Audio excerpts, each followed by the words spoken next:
Welcome to common news. ప్రముఖ దినపత్రికలోని ముఖ్యాంశాలు. ఈనాడు దినపత్రిక.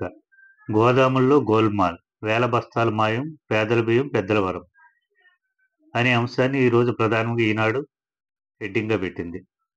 మొన్న మచిలీపట్నంలో, తాజాగా కాకినాడలో తవ్వితే మరెన్నో. అత్యధిక ప్రైవేటు గోదాములు వైకాపా నేతలవే. వాటిలో నిల్వకే పౌర సరఫరాల శాఖ ప్రాధాన్యం. గత ప్రభుత్వంలో లారీలకు లారీలే తరలించినా లెక్కాపత్రం లేదు. 5 ఏళ్లు సహకరించిన అధికారులు, సిబ్బంది. వైకాపా హయాంలో నిబంధనలన్నీ తూచ్.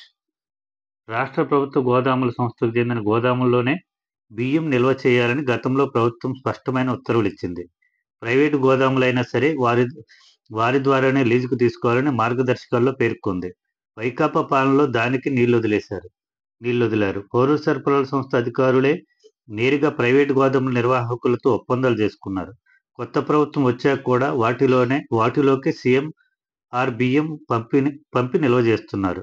ఇప్పటికైనా దీన్ని మార్చి ప్రభుత్వ గోదాంలో నిల్వకు ప్రాధాన్యం ఇవ్వాలి. కళాత్మక చిత్రాల దర్శకుడు శ్యామ్ బెనగాల్ ఇక లేరు. హైదరాబాద్లో పుట్టి పెరిగిన దిగ్దర్శకుడు ముంబైలో కన్నుమూత. చివరి శ్వాస వరకు సినిమాలతోనే ప్రయాణం. కళాత్మక చిత్రాలకు పెట్టింది పేరైన శ్యామ్ బెనగాల్ తీసిన సినిమాలు, డాక్యుమెంటరీలకు జాతీయ, అంతర్జాతీయ పురస్కారాలు వరించాయి. సినీ రంగానికి ఆయన చేసిన సేవలకు గాను భారత ప్రభుత్వం 1976లో పద్మశ్రీ, 1991లో పద్మభూషణ్ పురస్కారాలతో సత్కరించింది. సినీ రంగంలో అత్యున్నత పురస్కారమైన దాదాసాహెబ్ ఫాల్కే అవార్డు పురస్కారం 2005లో ఆయన్ను వరించింది. 2013లో ఏఎన్ఆర్ జాతీయ పురస్కారంతో ఆయన్ను గౌరవించారు. బెనగాల్ రాజ్యసభ సభ్యుడిగాను సేవలందించారు. ఆయన మృతిపై రాష్ట్రపతి ద్రౌపది ముర్ముతో పాటు పలువురు సినీ, రాజకీయ ప్రముఖులు సంతాపం వ్యక్తం చేశారు. క్రైస్తవుల సంక్షేమం, భద్రత మా బాధ్యత. ఉమ్మడి రాష్ట్రంలో చర్చిపై దాడి జరిగితే నేనే వెళ్లి పరిశీలించా. మళ్లీ అలాంటి దాడులు జరగకుండా అరికట్టా. విభజన తర్వాత వారి శ్రేయస్సుకు అధిక ప్రాధాన్యం ఇచ్చాం. సెమీ క్రిస్మస్ వేడుకల్లో ముఖ్యమంత్రి చంద్రబాబు. క్రైస్తవుల సంక్షేమానికి, భద్రతకు అండగా ఉంటామని ముఖ్యమంత్రి చంద్రబాబు హామీ ఇచ్చారు. అందరికీ న్యాయం చేసేలా రాష్ట్రంలో ఎన్డీఏ ప్రభుత్వం ముందుకెళ్తుందని పేర్కొన్నారు. ఉమ్మడి ఆంధ్రప్రదేశ్లో చర్చిపై దాడి జరిగితే నేనే వెళ్లి పరిశీలించా. తర్వాత అలాంటి దాడులు జరగకుండా అరికట్టా. విభజన తర్వాత క్రైస్తవుల సంక్షేమానికి ఎక్కువ ప్రాధాన్యతనిచ్చాం. చర్చిల నిర్మాణానికి ఆర్థిక సాయం చేశాం. 5-8 తరగతుల్లో నో డిటెన్షన్ విధానం రద్దు. విద్యా హక్కు చట్టానికి సవరణ చేసిన కేంద్ర ప్రభుత్వం. ప్రాథమిక విద్యపై నిర్ణయం ఆయా రాష్ట్రాలకే. రహదారుల నాణ్యతలో రాజీ పడొద్దు. అధికారులను ఆదేశించిన ఉప ముఖ్యమంత్రి పవన్ కళ్యాణ్. కృష్ణా జిల్లాలో పర్యటించి నిర్మాణ పనుల తనిఖీ. పల్లె పండుగలో ఇచ్చిన హామీలు అమలు తీరుపై దృష్టి. గుడివాడలో రక్షిత మంచినీటి సరఫరా నాణ్యత పరిశీలన. పల్లె రహదారులకు మోక్షం లభించింది. ఉప ముఖ్యమంత్రి పవన్ కళ్యాణ్ వచ్చి రహదారులను పరిశీలిస్తుండటంతో అధికారులు ఉరుకులు పరుగులు పెడుతున్నారు. రహదారుల నాణ్యతపైన దృష్టి సారిస్తున్నారు. తాజాగా కృష్ణా జిల్లాలో పవన్ సోమవారం సుడిగాలి పర్యటన నిర్వహించారు.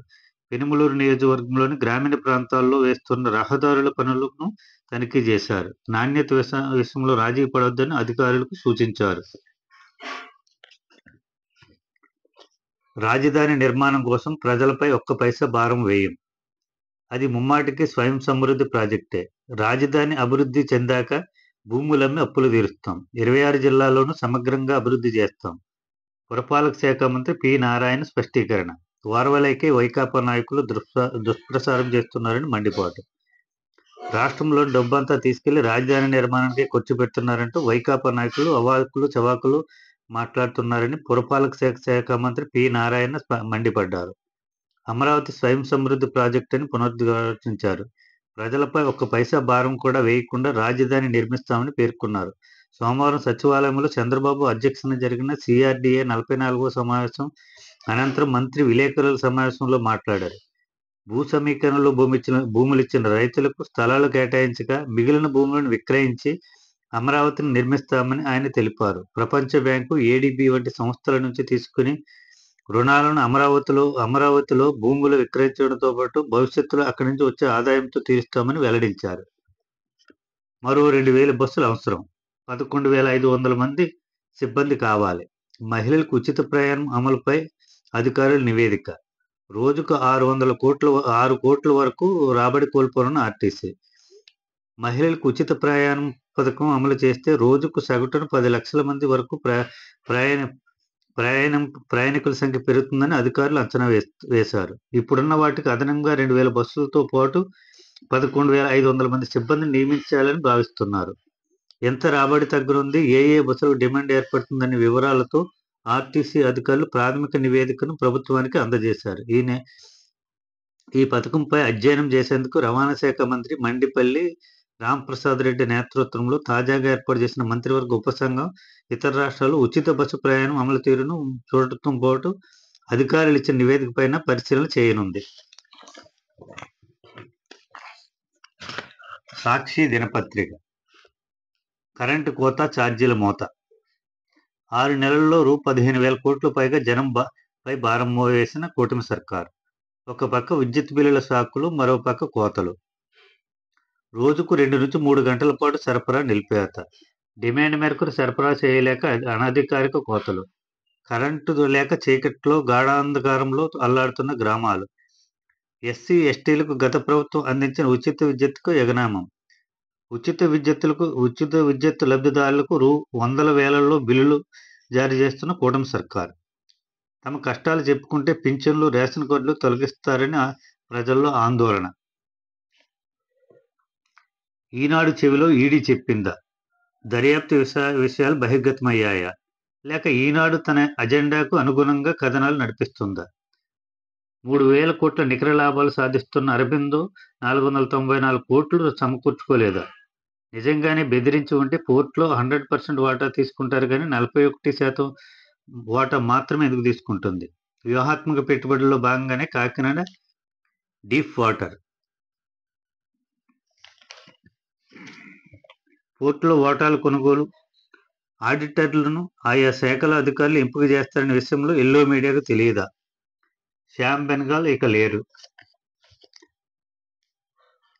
ఉత్తరాఖండ్ సీజేగా జస్టిస్ గుహనాథన్ నరేందర్. సుప్రీం సిఫార్సుకు రాష్ట్రపతి ఆమోదముద్ర. ఏపీ హైకోర్టులో 2వ స్థానంలో ఉన్న నరేందర్. ఎవడబ్బా సొమ్మని బెనిఫిట్స్ వాళ్ళు వేస్తున్నారు? ఎవరి కోసం వాటికి అనుమతిస్తున్నారు? ఒక్కో హీరో 300 కోట్ల వరకు తీసుకుంటున్నారు. సినిమాలతో వేల కోట్లు ఆర్జిస్తున్నారు. జీఎస్టీ, ఆదాయ పన్ను అధికారులు ఏం చేస్తున్నారు? టీడీపీ ఎమ్మెల్యే బండారు తీవ్ర వ్యాఖ్యలు. అల్లు అర్జున్పై బాబు కుట్రను తేటతెల్లం చేస్తున్న టీడీపీ, జనసేన నేతల వ్యాఖ్యలు. నేడు వైఎస్ఆర్ జిల్లాకు జగన్ 4 రోజుల పాటు పర్యటన. నేడు ఇడుపులపాయకు చేరుకున్న వైఎస్ జగన్. రేపు పులివెందుల చర్చిలో ప్రార్థనలు. 26న క్యాంప్ కార్యాలయం ప్రజా దర్బార్. 1,00,000 కోట్ల అప్పు. సంపద సృష్టి లేదు. 6 నెలలుగా బాబు పనుల బాధుడే. బడ్జెట్లో 65,590 కోట్ల అప్పు.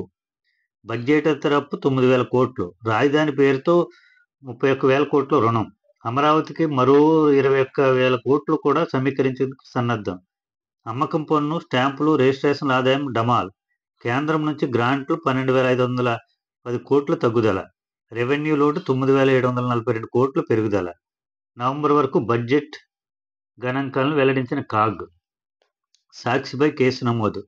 పోలీసులే కిడ్నాపర్లు అవతారమెత్తి కథనంపై కర్నూలు జిల్లా ఉలిందకొండ స్టేషన్లో కేసు నమోదు. ఇతర మీడియాలలోనూ అవే కథనాలు వచ్చినా సాక్షిపైనే కేసు. జిల్లా పోలీసు అధికారుల సంఘం పేరుతో ప్రకటన విడుదల. 10,000 ఇస్తేనే ఇసుక లోడింగ్. ఎన్టీఆర్ జిల్లా నందిగామ నియోజకవర్గంలో టీడీపీ నేతలు ఇసుక దందా యథేచ్ఛగా సాగుతుంది. 10,000 ఇస్తేనే ఇసుక లోడింగ్ చేస్తున్నారు. గ్రామ సచివాలయాల ద్వారా ఇసుక బుక్ చేసుకున్న తట్టెడు ఇసుక దొరకటం లేదు. చలానాకి ఇక్కడ ఇసుక దొరకదని కరాఖండిగా చెప్తున్నారు. సామాజిక పింఛన్లను తనిఖీ చేయండి, అనర్హులను తేల్చండి. బీసీ రక్షణ చట్టం తెచ్చేందుకు మరింత కసరత్తు.